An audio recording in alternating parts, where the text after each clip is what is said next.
Assalamu alaikum wa alaikum assalam. Assalamu alaikum wa alaikum assalam. அருமையானவர்களே, all eyes on Rafah, all eyes on Rafah, அத்தனை கண்களும் ரஃபாவை கண்ணீருடன் உற்று நோக்கி கொண்டிருக்கிறது.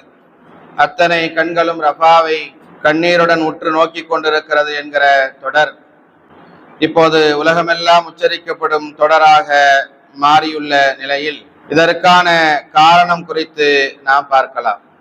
உலகத்தினுடைய பல்வேறு நாடுகள் பலஸ்தீனத்திற்கு ஆதரவாக குரல் கொடுப்பதை குறிப்பதாகவே இந்த தொடர் அமைந்திருக்கிறது. ரஃபா என்பது பலஸ்தீன மக்கள் அதிகம் வாழும் நகரங்களில் ஒன்று. காசாவின் ஒட்டுமொத்த மக்கள் தொகையில் சுமார் 50%, அதாவது 10 லட்சம் பேர் அங்கு இருப்பதாக கூறப்படுகிறது. இந்த ரஃபா நகர் எகிப்து எல்லையை ஒட்டி அமைந்திருக்கிறது. அங்கு பல அகதிகள் முகாம்களும் உள்ளன. காசாவில் உள்ள ஹமாஸை முழுமையாக அழிக்கும் வரை ஓயப்போவதில்லை என்று இஸ்ரேல் அறிவித்திருந்தது. இதன் காரணமாக காசாவில் ஒவ்வொரு பகுதியிலும் ஹமாஸ் தாக்குதல்களை நடத்தி வந்தது. ஏற்கனவே வடக்கு காசாவில் தனது தாக்குதல்களை இஸ்ரேல் தீவிரப்படுத்திய நிலையில் அடுத்து தெற்கு காசாவில் உள்ள ரஃபா நகரில் தாக்குதல் நடத்தப்போவதாக அறிவித்தது. இதனால் ரஃபாவில் தாக்குதல் நடத்தினால் அது பேரழிவை தரும் என்று உலக நாடுகள் எச்சரித்தன. அவ்வளவு ஏன், அனைத்து விஷயங்களிலும் இஸ்ரேலுக்கு ஆதரவாக இருக்கக்கூடிய அமெரிக்கா கூட ரஃபா மீது தாக்குதல் வேண்டாம் என்று இஸ்ரேலை எச்சரித்தது. அதே போல சர்வதேச நீதிமன்றமும் காசா பிராந்தியத்தில் இஸ்ரேல் தனது இராணுவ நடவடிக்கைக்கு முற்றுப்புள்ளி வைக்க வேண்டும் என வலியுறுத்தியது. அப்படி இருந்தும் இந்த எச்சரிக்கைகளை புறந்தள்ளிவிட்டு இஸ்ரேல் ரஃபா மீது தாக்குதலை தொடங்கியது. கடந்த ஞாயிற்றுக்கிழமை பிற்பகுதியில் ரஃபா மீது இஸ்ரேல் தாக்குதலை நடத்தியது. இஸ்ரேலின் ஏவுகணைகளில் ஒன்று ரஃபாவில் உள்ள புலம்பெயர்ந்த மக்களின் முகாமை தாக்கியது. இதில் 45 பேர் சம்பவ இடத்திலேயே கொல்லப்பட்டிருக்கிறார்கள். 200க்கும் மேற்பட்டோர் காயமடைந்திருக்கிறார்கள். இந்த சம்பவம் உலகெங்கும் பெரும் அதிர்வலைகளை ஏற்படுத்தி இருக்கிறது. ஐநாவினுடைய UNRWA அமைப்பு இந்த கொடூர தாக்குதல் குறித்து மிகவும் காட்டமான சில கருத்துக்களை தெரிவித்திருக்கிறது.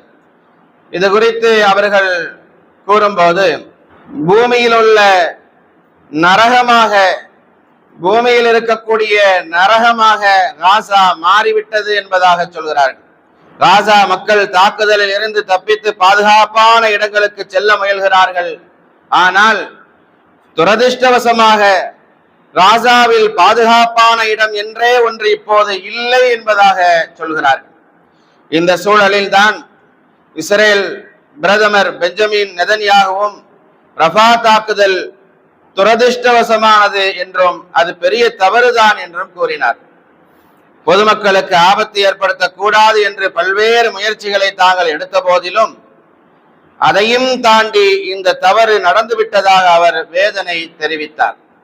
இருந்தாலும் ஹமாஸை அழிக்கும் நடவடிக்கை தொடரும் என அவர் கூறியது கொந்தளிப்பை உலக மக்களுக்கு மத்தியில் அது ஏற்படுத்தி இருக்கிறது. இந்த தாக்குதலை தொடர்ந்து ஆல் ஐஸ் ஆன் ரஃபா என்ற சொற்றொடர் இணையத்தில் பரவ தொடங்கி இருக்கின்றன.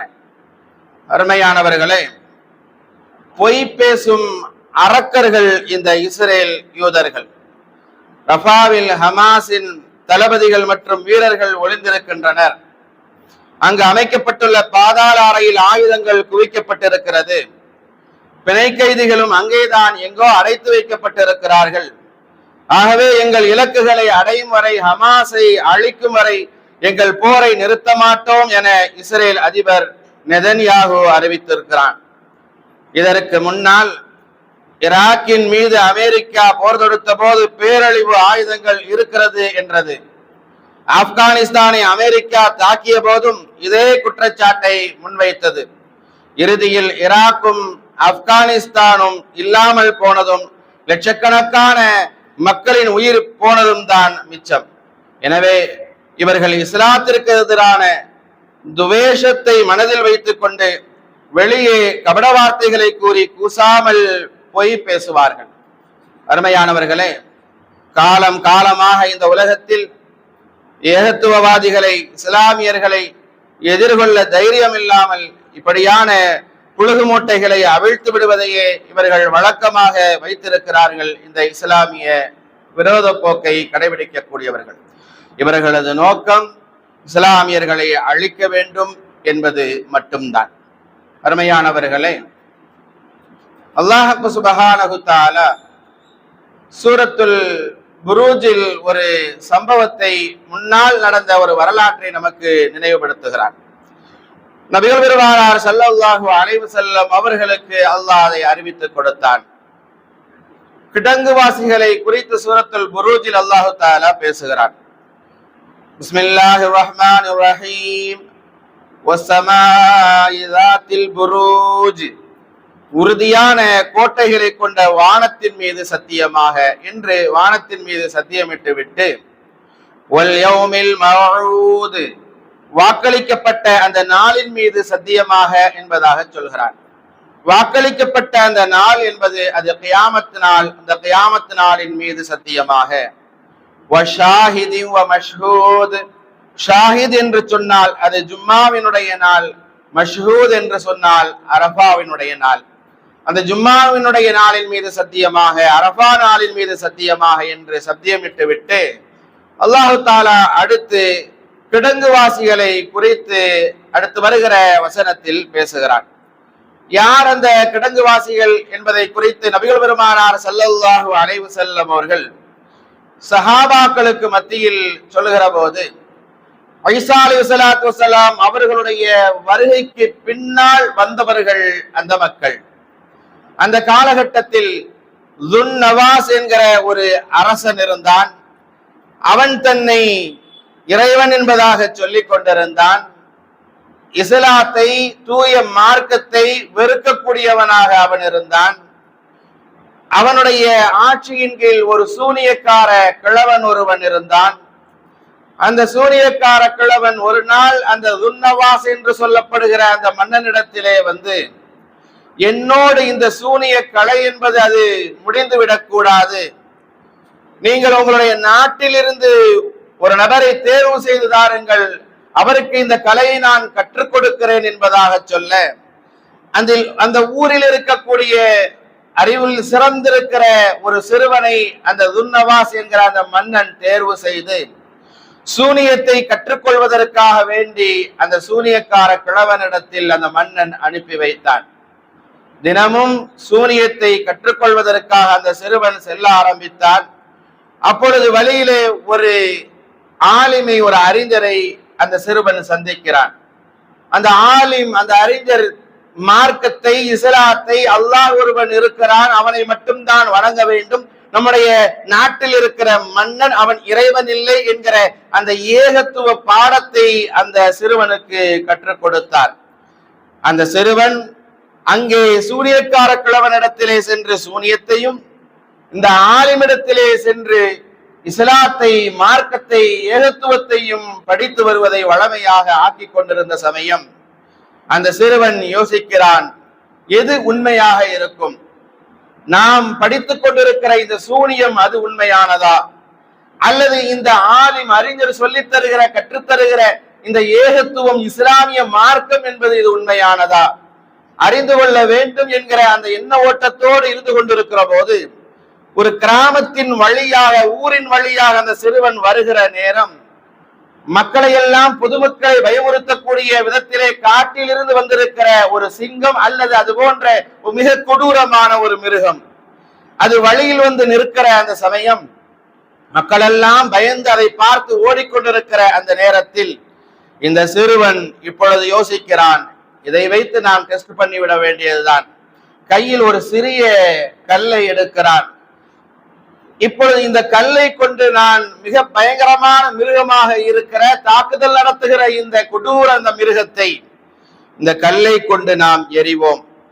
அப்படி எரிகிற போது இந்த கல் அந்த மிருகத்தின் மீது பட்டு இந்த மிருகம் செத்து மடிந்து விட்டது என்றால், இந்த ஆலிம் பெருமகனார், இந்த அறிஞர் சொல்லித் தருகிற கற்றுத்தருகிற இந்த இஸ்லாமிய மார்க்கம் இதுதான் உண்மையானது, இந்த ஏகத்துவ கொள்கைதான் உண்மையானது என்கிற முடிவுக்கு வரலாம்.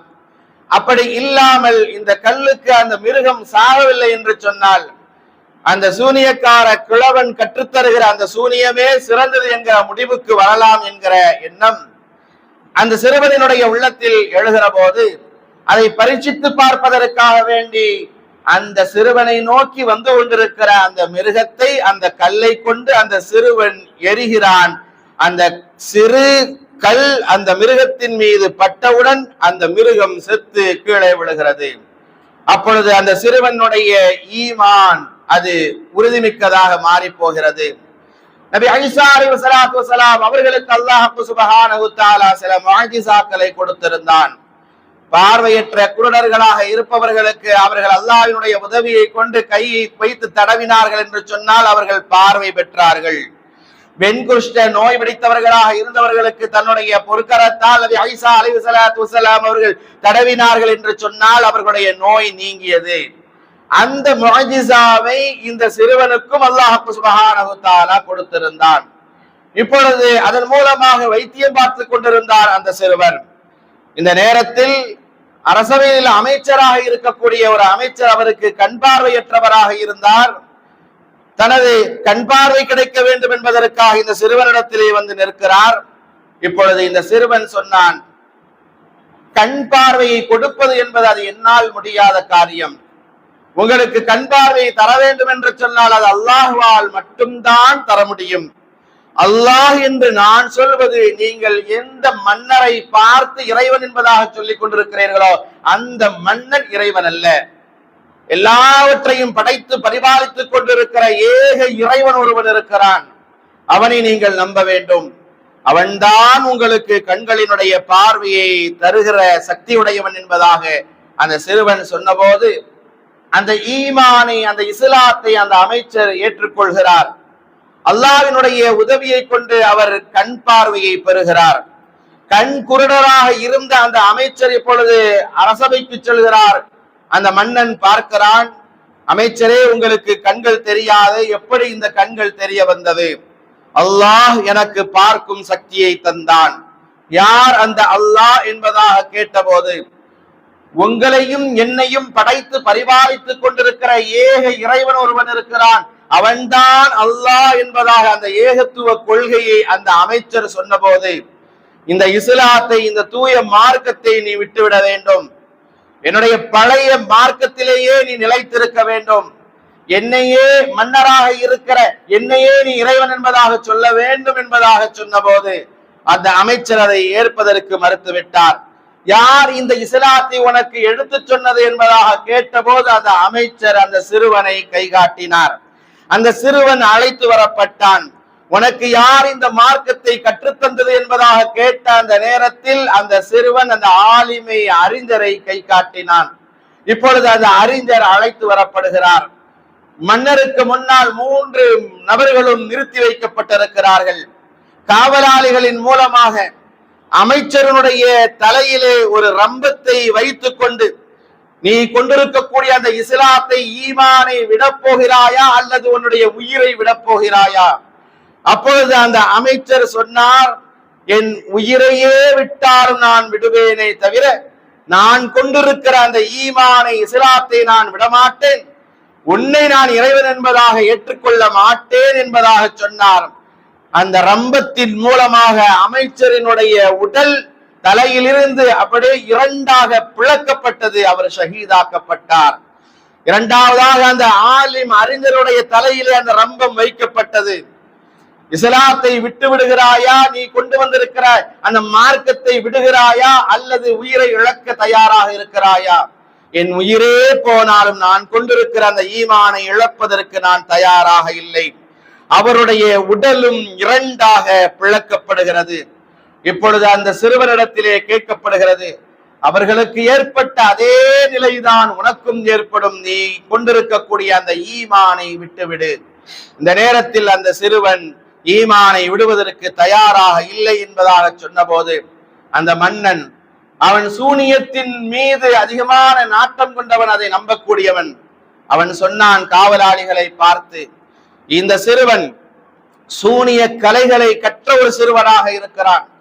என்னுடைய அரண்மனையில் வைத்து அவனை நான் கொன்றால், அவனுக்கு நான் ஏதாவது தீங்கிழைத்தால் அது என்னுடைய அரசவைக்கே தீங்காக வந்து முடிந்துவிடும். என்னுடைய ஆட்சி பறிபோகிவிடக்கூடிய ஒரு சூழ்நிலை ஏற்பட்டு விடலாம். எனவே இவனை மிகப்பெரிய மலையினுடைய உச்சிக்கு அழைத்து செல்லுங்கள். அங்கே கொண்டு போய் அவனை நீங்கள் தீர்த்து கட்டிவிடுங்கள். அதற்கு முன்னால் அவன் உயிருக்கு பயந்து அந்த ஈமானை, இஸ்லாத்தை விட்டுவிட்டான் என்று சொன்னால் என்னிடத்திலே அழைத்து வாருங்கள் என்பதாக அந்த அரசன் சொல்லி அனுப்பினான். காவலாளிகள் மலை உச்சிக்கு அந்த சிறுவனை அழைத்து சென்றார்கள். மலை உச்சிக்கு சென்ற போது அந்த சிறுவன் அல்லாஹ்விடத்திலே துஆ செய்தான். அல்லாஹும்ம அக்ஃபினி பிமா ஷிஅத, யா அல்லாஹ், நீ எப்படி என்னை நாடுகிறாயோ அப்படி என்னை நீ பாதுகாத்து விடு. அல்லாஹ்விடத்தில் துஆ செய்த மறுகணமே மிகப்பெரிய ஒரு புயல் காற்று வீசுகிறது. மலை உச்சியில் ஏறிக்கொண்டிருந்த அந்த காவலர்கள் அனைவர்களும் கீழே உருண்டு விழுந்து அனைவர்களும் செத்து மடிந்து போனார்கள். அல்லாஹ் அந்த சிறுவனை பாதுகாத்தான். இப்பொழுது அந்த அரசவையில் வந்து அந்த சிறுவன் நின்றான். இப்பொழுது இவன் சூனியத்தின் காரணத்தினால் தப்பித்து வந்து விட்டான் என்று கருதிய அந்த மன்னன், இவனை நடு கடலுக்கு அழைத்து செல்லுங்கள், அங்கே அவனை படகிலே அழைத்து சென்று நடு கடலிலே மூழ்கடித்து சாகடித்து விடுங்கள் என்பதாக காவலாளிகளுக்கு கட்டளையிட்டான். நடு கடலுக்கு அந்த சிறுவன் அழைத்து செல்லப்பட்டான். நடு கடலுக்கு சென்ற போது அந்த சிறுவன் துஆ செய்தான். அல்லாஹும்ம அக்ஃபினி பிமா ஷிஅத, யா அல்லாஹ், நீ நாடிய விதத்தில் என்னை நீ பாதுகாத்து விடு என்பதாக துஆ செய்தான். பெரிய புயல் காற்று வீசியது. அந்த படகு கவிழ்ந்தது. அனைவர்களும் அந்த கடலில் மூழ்கி மாண்டு போனார்கள். அந்த சிறுவனை அல்லாஹ் தஆலா பாதுகாத்தான். அரசவையில் வந்து நின்றான். இவனை சூனியம் கற்றதின் காரணத்தினால் என்ன செய்தும் நம்மால் கொல்ல முடியவில்லையே என்று அந்த மன்னன் திணறி போய் நின்ற அந்த சமயத்தில் தான் தன்னை கொல்ல வேண்டுமானால் அதற்கு என்ன செய்ய வேண்டும் என்பதை அந்த சிறுவனே அந்த மன்னருக்கு சொன்னான். இப்பொழுது அந்த சிறுவன் சொன்னார், என்னுடைய உயிர் பறிக்கப்பட வேண்டும் என்று சொன்னால் நீங்க எவ்வளவுதான் எத்தனை முயற்சிகள் செய்தாலும் என்னை கொன்றுவிட முடியாது. நான் சொல்ற மாதிரி செஞ்சா மட்டும்தான் என்னை கொலை செய்ய முடியும் என்பதாக சொன்ன அந்த சிறுவன், என்னை நீங்கள் கொல்ல வேண்டுமானால் அதற்கென்று ஒரு நாள் குறிக்கப்பட வேண்டும், அதற்கென்று ஒரு நேரம் தேர்வு செய்யப்பட வேண்டும். இந்த ஊரில் இருக்கக்கூடிய எல்லா மக்களும் அந்த இடத்திலே ஒன்று கூட்டப்பட வேண்டும். எல்லா மக்களுக்கு முன்னால் ஒரு அம்பை எடுத்து என்னுடைய இந்த சிறுவன் எந்த அல்லாஹ்வை கொண்டு ஈமான் கொண்டிருக்கிறானோ அந்த அல்லாஹ்வின் பெயரை கொண்டு இந்த அம்பை எய்துகிறேன், அவனை கொலை செய்கிறேன் என்பதாக என்னுடைய நான் ஈமான் கொண்டிருக்கிற அந்த அல்லாஹ்வின் பெயரை சொல்லி அந்த அம்பை என் மீது நீங்கள் எய்த வேண்டும். அப்படி எய்தால் மட்டும்தான் என்னை உங்களால் கொல்ல முடியும் என்பதாக அந்த மன்னனிடத்தில் அந்த சிறுவன் சொன்னபோது இப்பொழுது அந்த மன்னன் யோசிக்கிறான், தன்னை இல்லாமல் வேறொரு இஸ்லாத்தை, ஒரு மார்க்கத்தை, ஏகத்துவத்தை சொல்லக்கூடியவர்களுக்கெல்லாம் ஒரு பாடமாக இது இருக்கிறது என்பதை மக்கள் உணரும் விதமாக இது அமையவே என்பதாக சொல்லி மக்களை எல்லாம் ஒன்று கூட்டுகிறான். ஓரிடத்தில் ஓர் நேரத்தில் குறிப்பிட்ட அந்த நேரம், குறிப்பிட்ட அந்த இடத்தில் அந்த சிறுவன் நிறுத்தி வைக்கப்பட்டிருக்கிறான். ஊரில் இருக்கக்கூடிய மக்கள் எல்லாம் ஒன்று கூட்டப்பட்டிருக்கிறார்கள். இப்பொழுது அந்த சிறுவன் சொன்னதை போல இந்த மன்னன் கையிலே அம்பை எடுத்துக்கொண்டு பிஸ்மில்லாஹி ரப்பி பிஹாதல் குலாம், இந்த சிறுவன் எந்த அல்லாஹ்வை கொண்டு ஈமான் கொண்டிருக்கிறானோ அந்த அல்லாஹ்வின் பெயரை கொண்டு நான் இதை எறிகிறேன், அவனை கொல்ல வேண்டும் என்பதாக சொல்லி இந்த மன்னன் அம்பை எய்து விடுகிறான். அந்த சிறுவனினுடைய நெற்றி பொட்டில் பட்ட அந்த அம்பு பட்டவுடன் உடனேயே அந்த இடத்தில் அந்த சிறுவன் ஷஹீதாகி விடுகிறான். இப்பொழுது இஸ்லாம் என்பதாக, மார்க்கம் என்பதாக, ஏகத்துவம் என்பதாக பேசிக் கொண்டிருந்த ஒரே ஊரில் இருந்த ஒரே ஒரு சிறுவன் அவன் மரணித்து விட்டான். அந்த அமைச்சர் மரணித்து விட்டார். அந்த அறிஞர் ஆலிம் அவர் மரணித்து விட்டார். அவ்வளவுதான். இஸ்லாம் முடிந்து விட்டது என்பதாக எக்காலமிட்டான் அந்த மன்னன்.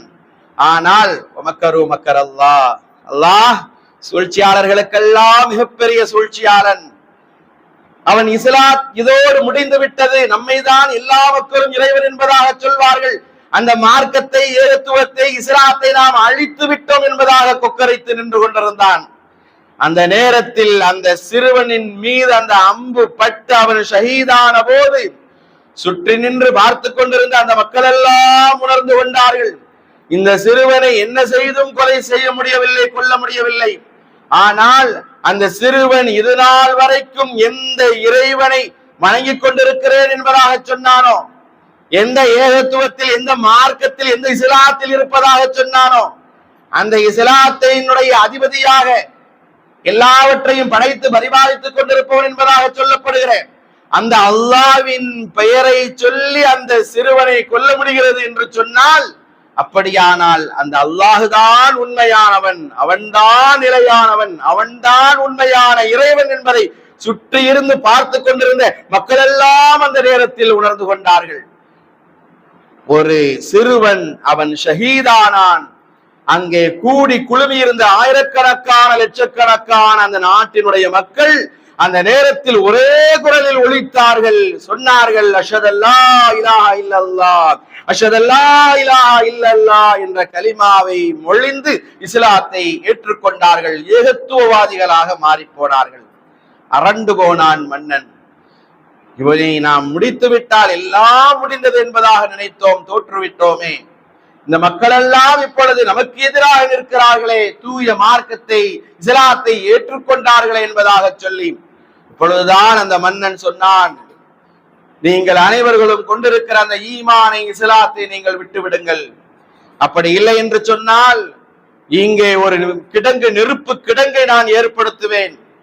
உங்களில் ஒவ்வொருவரையும், யாரையும் நான் விட்டு வைக்க மாட்டேன். ஒவ்வொருவரையும் அந்த நெருப்பு குண்டத்திலே போட்ட அனைவர்களையும் நான் அழித்து விடுவேன் என்பதாக சொன்ன போது, உங்களுக்கு உங்களுடைய உயிர் முக்கியமா, நீங்கள் கொண்டிருக்கிற ஈமான் முக்கியமா என்று கேட்ட அந்த நேரத்தில் அங்கே குழுமி இருந்த எல்லா மக்களும் சொன்னார்கள், நாங்கள் கொண்டிருக்கிற ஈமானை விடுவதற்கு நாங்கள் தயாராக இல்லை. எங்களுடைய உயிரே போனாலும், எங்களுடைய உயிரை விட்டாலும் விடுவோமே தவிர நாங்கள் ஈமானை இழக்க மாட்டோம் என்பதாக சொன்ன அந்த நேரத்தில் அவர்களை கொல்ல வேண்டும் என்பதற்காகத்தான் அந்த துன்னவாஸ் என்கிற மன்னன் மிகப்பெரிய நெருப்பு கிடங்கை ஏற்படுத்தினான். அவர்கள் ஈமானை இழக்காத போது ஒவ்வொரு மனிதர்களையும் அந்த நெருப்பு குண்டத்தில் தூக்கி தூக்கி போட்டான். நபிகள் பெருமானார் ஸல்லல்லாஹு அலைஹி வஸல்லம் அவர்கள் சொன்னார்கள், இதை சொல்லிக் கொண்டிருக்கிற போது ஒரு தாய் தன்னுடைய கை குழந்தையோடு நின்று கொண்டிருந்தார். ஒவ்வொருவரும் இந்த உலகத்தில் நாம் பார்க்கிற இந்த நெருப்பை விட நாளை மறுமையினுடைய நெருப்பு மிக கொடூரமானது, பயங்கரமானது. அதிலிருந்து நாம் தப்பிக்க வேண்டுமானால் இந்த நெருப்பில் நாம் விழுந்து விடலாம், நம்முடைய ஈமானை பாதுகாத்துக் கொள்வதற்காக என்பதாக சொல்லி ஒவ்வொருவரும் நெருப்பில் விழுந்தார்கள். அப்பொழுது ஒரு தாய் நெருப்பு குண்டத்தில் விழுவதற்கு தயங்கி தயங்கி நின்று கொண்டிருக்கிறாள். அவளுடைய தயக்கத்திற்கு காரணம், அவள் ஈமான் கொண்டவளாக இருந்தாலும் கையில் தான் பெற்றெடுத்த ஒரு குழந்தையை வைத்திருந்தாள். கை குழந்தையாக இருக்கிறது. இந்த உலகத்தில் வாழ வேண்டும் என்பதற்காக நாம் பெற்றெடுத்தோம். இன்றைக்கு இந்த நெருப்பு குண்டத்திற்கு இந்த குழந்தையை நாம் இரையாக்குவதா? நாம் மரணிப்பதென்றால் மரணித்து விடலாம், இந்த குழந்தை எப்படி இந்த நெருப்பு குண்டத்தில் போடுவது என்று தயங்கி நின்ற அந்த சமயத்தில் நபிகள் பெருமானார் ஸல்லல்லாஹு அலைஹி வஸல்லம் அவர்கள் சொன்னார்கள், அந்த குழந்தைக்கு அல்லாஹு தஆலா பேசுகிற ஆற்றலை, சக்தியை கொடுத்தான். அந்த குழந்தை பேசியது, அம்மா, நீ இங்கே பார்த்து கொண்டிருக்கிற இந்த நெருப்பை விட நாளை மறுமையிலே நமக்கு இருக்கிற அந்த நரகத்தினுடைய நெருப்பு என்பது மிக கொடூரமானது, கடுமையானது. தாயே, நீ ஈமானை இழந்து விடாதே. இந்த மன்னனிடத்திலே ஈமானை இழக்கும் விதமாக என்னை நீ விட்டு சென்று விடாதே. உன்னுடைய ஈமானிலே உறுதியாக இருந்து கொள். நீயும் இந்த நெருப்பு குண்டத்திலே விழு, என்னையும் இந்த நெருப்பு குண்டத்தில் போட்டு என்னுடைய ஈமானை பாதுகாத்து விடு என்பதாக அந்த குழந்தை பேசியது. அந்த தாயிடத்தில் அந்த தாய் தன்னுடைய குழந்தையோடு அந்த நெருப்பு குண்டத்தில் விழுந்தாள் என்றார்கள் நபிகள் பெருமானார் ஸல்லல்லாஹு அலைஹி வஸல்லம் அவர்கள். இப்படி நெருப்பு குண்டத்தில் போட்டு பொசுக்கினார்கள். இஸ்லாமியர்களை அழித்து விடலாம் என்பதாக கங்கரம் கட்டினார்கள். ஆனால் இது காலம் காலமாக தொடர்ந்து கொண்டிருக்கிறது. ஆனால் இஸ்லாமியர்களே, முஸ்லிம்களை அவர்கள் கொண்டிருக்கிற அந்த துவேஷத்தின் மூலமாக எவ்வளவுதான் அழிக்க வேண்டும் என்பதாக நினைத்தாலும் மென்மேலும் இந்த இஸ்லாமிய மார்க்கம் வளரும் என்பதுதான் நாம் பார்த்து கொண்டிருக்கிற வரலாறாக அமைந்திருக்கிறது. அல்லாஹு தஆலா சொல்வான், குத்தில அஸ்ஹாபுல் உஹுதூத், கிடங்குவாசிகள் அழிக்கப்பட்டார்கள். அன்னாரி தாத்தில் வகூத், அது எத்தகைய கிடங்கு என்றால் அதில் நன்கு கொழுந்து விட்டெறியும் எரிபொருள் இருந்தது. இதுவும் அலையா போது, அவர்கள் அதன் ஓரத்தில் அமர்ந்திருந்து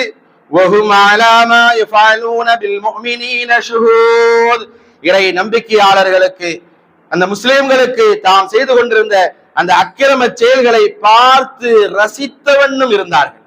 இன்றைக்கும் அப்படித்தான். ரஃபா அழிக்கப்படுவதை பார்த்து ரசித்துக் கொண்டிருக்கிற இஸ்லாமிய விரோதிகளை நாம் பார்த்து கொண்டிருக்கிறோம். வமா நகமு மின்ஹும் இல்லா யுமினு பில்லாஹில் அஸீஸில் ஹமீத். அந்த இறை நம்பிக்கையாளர்களிடம் தீக்குண்டத்தார்கள், கிடங்குவாசிகள் பகைமை பாராட்டிக் கொள்ள காரணம் அவர்கள் முஸ்லிம்கள் என்பதை தவிர வேற எதுவும் இல்லை என்பதாக அல்லாஹு தஆலா கூறி காட்டுகின்றார்.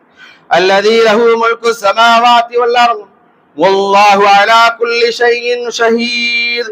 யாவற்றையும் மிகைத்தவனும் தனக்குத்தானே புகழுக்குரியவனும் வானங்கள் மற்றும் பூமியின் ஆட்சி அதிகாரத்திற்கு உரிமையாளருமாகிய அல்லாஹ்வின் மீது அவர்கள் நம்பிக்கை கொண்டுள்ளார்கள், முஸ்லிம்களாக இருக்கிறார்கள் என்பதுதான் அவர்கள் தீக்குண்டத்தில் போடப்பட்டதற்கான காரணம் என்பதாக அல்லாஹு தஆலா குர்ஆனுடைய 85வது அத்தியாயம் 1 to 9 வரைக்கும் அல்லாஹு தஆலா பேசுகின்றார்.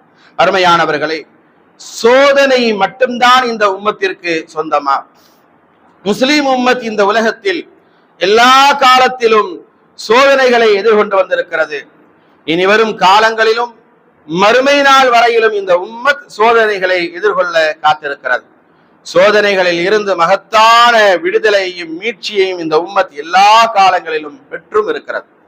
பெருமானார் முஹம்மது ஸல்லல்லாஹு அலைஹி வஸல்லம் அவர்களுடைய காலத்தில் இணை வைப்பாளர்கள், இறைமார்க்கத்தின் மீது விரோதம் கொண்டவர்களின் எதிர்ப்பு, அதன் மூலமாக உருவான கொலை, ஊர்விளக்கம், ஒப்பந்தம், போர் என பல்வேறு முனைகளில் அவர்கள் எதிர்த்தார்கள், சோதனைகளை சந்தித்தார்கள். அல்லாஹ் ரப்பல் ஆலமீன் அனைத்து சோதனைகளில் இருந்தும் ஒன்றன் பின் ஒன்றாக ஒன்றிலிருந்து இந்த உம்மத்தை மீட்டெடுத்தான், பாதுகாத்தான், வெற்றியை வழங்கினான்.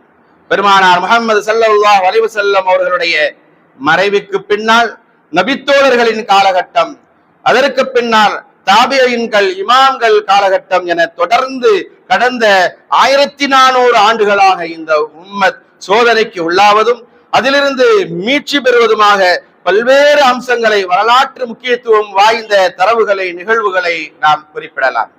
இறுதி நபித்துவத்துக்கு சோதனை வந்தது, இறை கட்டளைகளை செய்ய மறுத்த சோதனை வந்தது, கஅபாவின் மூலமாக இந்த உம்மத்திற்கு சோதனை வந்தது, ஹஜ்ருல் அஸ்வதின் ஊடாக இந்த உம்மத்திற்கு சோதனை வந்தது, குர்ஆனின் மூலமாக இந்த உம்மத்திற்கு சோதனை வந்தது, இஸ்லாமிய கலாச்சார விழுமியங்களின் ஊடாக சோதனை வந்தது, அல் அக்ஸாவின் வாயிலாக சோதனை வந்தது. இந்த உம்மத்தின் சோதனை அது முற்றுப்பெற்று விட்டதா, முடிந்து விட்டதா என்று சொன்னால் இல்லை. இன்றும் அதே சோதனை வெவ்வேறான காலகட்டங்களில், வெவ்வேறான வடிவங்களில் இந்த உம்மத்தை வந்தடைந்து கொண்டேதான் இருக்கிறது. எனினும் எல்லா காலத்திலும் இந்த உம்மத்திற்கு வெற்றி கிடைத்திருக்கிறது என்பதை நாம் மறந்துவிடக் கூடாது. அஸ்வத்துல் அன்சியில் துவங்கி முஸலமாவை தொடர்ந்து மிர்சா குலாம் காதியானி என்று இன்று வரை இறுதி நபித்துவத்துக்கான சோதனை தொடர்ந்து கொண்டுதான் இருக்கிறது. குர்ஆன் படைக்கப்பட்டது என்ற வாதத்தில் துவங்கி குர்ஆன் தீவிரவாதத்தை ஊக்குவிக்கிறது என்கிற பாசிச பிரச்சாரத்தின் ஊடாக இன்று வரை தொடர்ந்து கொண்டுதான் இருக்கிறது. இஸ்லாமிய கலாச்சார விழுமியங்களின் மீதான சோதனை மேற்கத்திய ஐரோப்பிய கலாச்சார பின்னணியில் இன்று வரை தொடர்ந்து கொண்டுதான் இருக்கிறது. சிலுவை படையினரில் துவங்கி நெதன்யாஹு அன்கோ வாயிலாக இன்று வரை அல் அக்ஸாவின் சோதனை இன்று வரை தொடர்ந்து கொண்டுதான் இருக்கிறது. எந்த ஒரு சோதனைகளுக்கும் முகம் கொடுக்காமல், எந்த ஒரு சோதனைகளையும் எதிர்கொள்ளாமல் இந்த உம்மத் இந்த உலகில் பயணிக்கவோ சாதிக்கவோ முடியாது என்பதை நாம் விளங்கிக் கொள்ள வேண்டும். இந்த உலகில் மட்டுமல்ல, நாளை மறுமையிலும் வெற்றி பெற முடியாது. அல்லாஹு தஆலா சொல்வான், அஹஸிபன் நாஸு அய்யுத்ரகு அய்யகூலு ஆமன்னா வஹும் லா யுஃப்தனூன், நாங்கள் ஈமான் கொண்டிருக்கிறோம் என்று கூறுவதனால் மட்டும் அவர்கள் சோதிக்கப்படாமல் விடப்படுவார்கள் என்று மனிதர்கள் எண்ணிக்கொண்டார்களா என்பதாக கேட்கிறார். நாங்கள் முஸ்லிம்களாக இருக்கிறோம், அல்லாஹ்வை ஈமான் கொண்டிருக்கிறோம், நாங்கள் மறுமையை நம்பி இருக்கின்றோம், முஸ்லிம்களாக இருக்கிறோம் என்பதற்காக வேண்டி எங்களுக்கு சோதனையே ஏற்படாது என்பதாக அவர்கள் கருதி கொண்டிருக்கிறார்களா என்பதாக அல்லாஹ் கேட்டுவிட்டு சொல்கிறார். வலகது ஃபதன்னல்லதீன மின் கப்லிஹிம் ஃபலயஅலமன்ன அல்லாஹு அல்லதீன ஸதகு வலயஅலமன்னல் காதிபீன், நிச்சயமாக அவர்களுக்கு முன்னால் வாழ்ந்தார்களே அவர்களையும் நாம் சோதித்திருக்கின்றோம். ஆகவே உண்மையுரைப்பவர்களை நிச்சயமாக அல்லாஹ் அறிவான், இன்னும் பொய்யுரைப்பவர்களையும் அவன் நிச்சயமாக அறிவான் என்பதாக குர்ஆனினுடைய 29வது அத்தியாயம் 2வது 3வது வசனத்தில் அல்லாஹு தஆலா குறிப்பிடுகிறார். அருமையானவர்களே, நம்மை அல்லாஹ் கைவிட மாட்டான் என்கிற அந்த எண்ணம், அல்லாஹ்வினுடைய துணை நமக்கு எப்பொழுதும் இருக்கிறது என்கிற அந்த எண்ணம், அல்லாஹ்வினுடைய பாதுகாவலில் நாம் இருக்கிறோம் என்கிற அந்த எண்ணம் ஆணித்தரமாக நம்முடைய உள்ளத்திலே என்றைக்கும் பதிந்திருக்க வேண்டும். அல்லாஹ் சொல்லுவான், மா வத்தாக ரப்புக வமா கலா, உம்முடைய இறைவன் உம்மை கைவிடவும் இல்லை, அவன் உம்மை வெறுக்கவும் இல்லை என்பதாக குர்ஆனினுடைய 93வது அத்தியாயம் 3வது வசனத்தில் அல்லாஹு தஆலா சொல்லி காட்டுகிறான். ஏனென்றால் இறை நம்பிக்கையாளர்களுக்கு உதவுவது இருக்கிறதே, அதை அல்லாஹ் சுப்ஹானஹு தஆலா தமது மீது கடமை என்பதாக சொல்கிறான். ஃபன்தகம்னா மினல்லதீன அஜ்ரமு வகான ஹக்கன் அலைனா நஸ்ருல் முஃமினீன், குற்றவாளிகளை பழிவாங்கினோம், மேலும் முஃமின்களுக்கு உதவி புரிதல் அது நம்மீது கடமை என்பதாக குர்ஆனினுடைய 30வது அத்தியாயம் 47வது வசனத்தில் அல்லாஹ் தஆலா சொல்கிறார். அருமையானவர்களே, 50க்கும் மேற்பட்ட இஸ்லாமிய நாடுகள் இருந்தும் 50க்கும் மேற்பட்ட இஸ்லாமிய நாடுகள் இருந்தும் கோடிக்கணக்கான முஸ்லிம்கள் இருந்தும் இன்று கேட்பாரற்ற அகதிகளாக இருக்கும் அந்த பலஸ்தீன மக்களின் வாழ்வாதாரத்தை வல்லவன் அல்லாஹ் தான் உயர்த்த முடியும், மாற்ற முடியும் என்பதை நாம் உணர்ந்து கொள்ள வேண்டும். அல்லாஹ்விடத்தில் அந்த மக்களுக்காக வேண்டி அதிகமாக நாம் துஆ செய்ய கடமைப்பட்டிருக்கிறோம். அல்லாஹ் அவனே போதுமானவனாக இருக்கிறான். ஆகவே நாம் அவர்களின் வாழ்வாதாரம் உயர்ந்திட, வாழ்க்கை மாறிட வல்லவன் அல்லாஹ்விடம் பிரார்த்தனை செய்வோம். அல்லாஹ்வே, கையற நிலையில் இருந்து அந்த மக்களை காப்பாற்றுவாயாக, தனித்து விடப்படுவதிலிருந்து அந்த மக்களை பாதுகாப்பாயாக. ஆமீன் ஆமீன் யா ரப்பல் ஆலமீன். வாஹிரு தஅவானா அனில் ஹம்துலில்லாஹி ரப்பில் ஆலமீன். ரஹ்மானே, எங்களின் பாவம் நீங்கிடச் செய்வாயே.